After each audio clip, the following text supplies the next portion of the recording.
একজন সঠিক চিকিৎসক নির্ণয় করার ক্ষেত্রে আপনি বা একজন চিকিৎসক আপনাকে সঠিক চিকিৎসা দিচ্ছেন কিনা সেটা তো আপনারা বিশ্লেষণ করেন। কিন্তু আপনি রোগী হিসাবে আপনি আপনার রোগের ইতিহাস, হিস্ট্রি যেটাকে আমরা বলি, ঠিক মতো দিচ্ছেন কিনা, চিকিৎসককে আপনারা সঠিকভাবে আপনার চিকিৎসার বর্ণনা দিচ্ছেন কিনা, সেটাও কিন্তু আপনার চিকিৎসার জন্য অত্যন্ত গুরুত্বপূর্ণ। আসুন তাহলে এই বিষয় নিয়ে একটু কথা বলি যে এটা আসলে কি রকম বিষয়। এই বিষয়টা হচ্ছে যে আপনি একজন চিকিৎসকের কাছে গেলেন, আপনি গত 7 দিন যাবৎ আপনি জ্বরে ভুগছেন, অথবা কোনো ব্যথায় ভুগছেন, অথবা কোনো পেটের অসুখে ভুগছেন, বুকে ব্যথায় ভুগছেন, মাথা ব্যথায় ভুগছেন, জয়েন্ট পেনে ভুগছেন, কোনো না কোনো সমস্যা নিয়ে চিকিৎসকের কাছে যান। অথবা আপনার ডায়াবেটিস রয়েছে, ডায়াবেটিস নিয়ে ভাবছেন। তাহলে এই সমস্যাগুলি নিয়ে আপনি যখন অনেক ভুগেন, কষ্ট পান, তখনই আপনি চিকিৎসকের কাছে যান। যেহেতু আমাদের দেশের মানুষ তার নিজের পকেটের পয়সা খরচ করে চিকিৎসা করে, কাজে খুব সহজেই তিনি চিকিৎসকের কাছে যেতে চান না।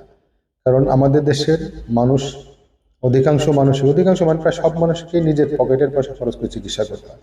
সরকারি হাসপাতালে গেলে চিকিৎসা পান, কিন্তু সেটার সংখ্যা খুব কম। সেটা হচ্ছে less than 30%, 30%-এর মানুষ সরকারি সেবা নিয়ে চিকিৎসা করে।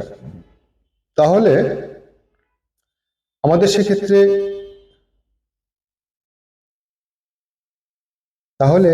সেক্ষেত্রে করণীয় কি?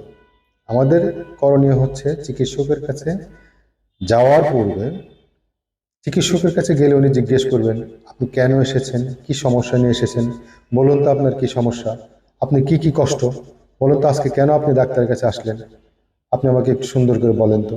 কারণ আপনি যেই সুন্দর করে তার কাছে উপস্থাপন করবেন আপনার অসুখের কথা, তার উপর ভিত্তি করে আপনার চিকিৎসাটা অনেকটা সহজ হয়ে যাবে। তাহলে সেই বিষয়টা কীরকম হবে? সেটা হচ্ছে যে আপনি তাকে আপনার শারীরিক অসুস্থতার সবচাইতে যে গুরুত্বপূর্ণ বিষয়টা, যেটার জন্য আপনি সবচেয়ে বেশি কষ্ট পাচ্ছেন, সেটা ওনার কাছে উপস্থাপন করুন। ওনার কাছে উপস্থাপন করার পর 1, 2, 3, 4 এরকম করে সবচেয়ে বেশি যেটা গুরুত্বপূর্ণ, যে অনেক জ্বর বললেন, তার সাথে মাথা ব্যথা বললেন, তার সাথে শরীরের জয়েন্টে জয়েন্টে ব্যথা বললেন, তার সাথে যদি বমির ভাব থাকে বললেন, প্রস্রাবের জ্বালা পোড়া যদি থাকে বললেন, পেটে ব্যথা যদি থাকে বললেন। তাহলে এগুলি বলার পরে হবে কি, চিকিৎসক এগুলির সাথে একটার সাথে আর একটা লিঙ্ক করবে, যে কোনটার সাথে কোন চিকিৎসক রোগীর রোগের লক্ষণ, সিমটম, সাইন, যে জিনিসটা আপনি বলেন সেটা সিমটম, যে জিনিসটা আপনিও দেখেন অথবা চিকিৎসক দেখেন সেটাকে বলা হচ্ছে সাইন। এগুলি উনি কম্বিনেশন করেন, একটার সাথে ম্যাচ করার চেষ্টা করেন, এবং তার উপর ভিত্তি করে যদি কোনো পরীক্ষা নিরীক্ষা প্রয়োজন হয় সেগুলি আপনাকে দেন। দেওয়ার পর উনি সেগুলিকে অ্যালাইন করেন, এই সমস্ত বিষয়গুলিকে বিশ্লেষণ করে তারপর উনি সিদ্ধান্ত নেন যে আসলে আপনার এই অসুখটা হয়েছে। কারণ রোগ নির্ণয় অথবা ডায়াগনোসিস হচ্ছে চিকিৎসার প্রায় 80% বা 85%ই গুরুত্বপূর্ণ। যে আপনার হিস্ট্রি যে দিলেন সেটাই হচ্ছে আপনার রোগ নির্ণয়ের ক্ষেত্রে 80-85% আপনাকে এগিয়ে রাখে। বাকিটুকু ফাইনাল করার জন্য দরকার হয় কিছু পরীক্ষা নিরীক্ষা, আপনাকে ফিজিক্যাল চেক আপ।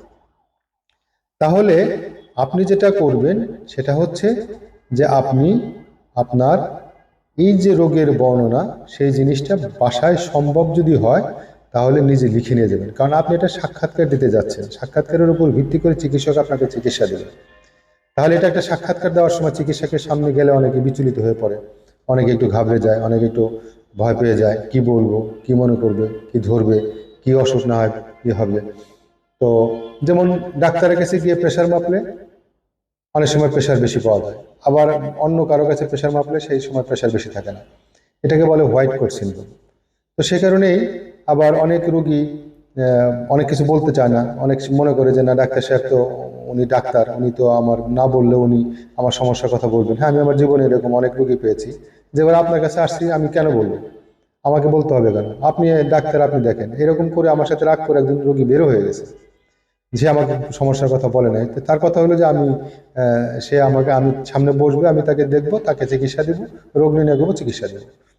তাহলে রোগ নির্ণয়ের জন্য আপনার হিস্ট্রি প্রদান করা অত্যন্ত গুরুত্বপূর্ণ, এবং এক্ষেত্রে আপনার অবহেলা করার সুযোগ নাই। তারপর চিকিৎসক সেটাকে কিভাবে দেখবেন, কিভাবে বিশ্লেষণ করবে, সেটা চিকিৎসকের ব্যাপার।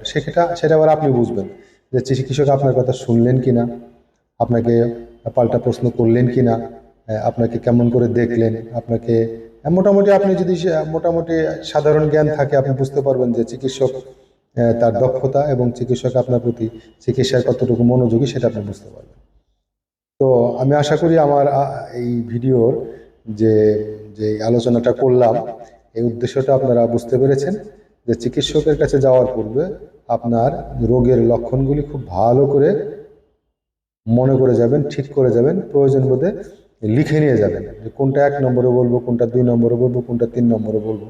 এবং পূর্বের ইতিহাস, আগে যে কোনো রোগ ছিল কিনা, কিছু কিছু রোগ আছে আমাদের যেটা এক সময় দেখা যায় ডায়রিয়া হয়, কোনো একটা জায়গায় বেড়াতে গিয়েছিল অথবা কোনো কারণে ডায়রিয়া হয়েছিল, তার দেখা গেল 1 মাস পরে, 2 মাস পরে বা 2 সপ্তাহ পরে তার শরীরে ব্যথা, প্রস্রাবের জ্বালা পড়া, এ ধরনের অনেক রোগ আছে যার অতীতের রোগের সাথে বর্তমানের রোগের সাথে একটা লিঙ্ক থাকে। মানে অতীতের একটা রোগ ছিল, সেই রোগের কারণে শরীরে কিছু পরিবর্তন থাকে, ইমিউনোলজিক্যাল পরিবর্তন হয়, সেই পরিবর্তনের কারণে শরীরে কিছু রোগের লক্ষণ বা রোগ দেখা দেয় পরবর্তীতে। সেই জন্য পাস্ট হিস্ট্রি কিন্তু খুব ইম্পর্টেন্ট। আবার ফ্যামিলি হিস্ট্রি আছে, যেমন ডায়াবেটিসের রুগী, হার্ট ডিজিজের রুগী, কিডনি ডিজিজের রুগী বা অন্যান্য অনেক রোগীর আমরা তাদের বাবা মা, চাচা, তারপরে মামা, ফুপু, খালা, এদের কোনো অসুস্থতা আছে কিনা এই বিষয়গুলি কিন্তু আমরা জিজ্ঞেস করে থাকি, সেগুলি কিন্তু আপনাকে মনে করে যেতে হবে। কাজেই খুব সুন্দর করে চিকিৎসকের কাছে আপনার হিস্ট্রি দেওয়া শিখুন, এবং এটা আপনার ভালো চিকিৎসার জন্য খুব ভালো একটা উপকারী হিসাবে কাজ করে। এটা অবশ্যই অবশ্যই মাথায় রেখে চিকিৎসকের শরণাপন্ন হবে। সবাইকে অনেক অনেক ধন্যবাদ।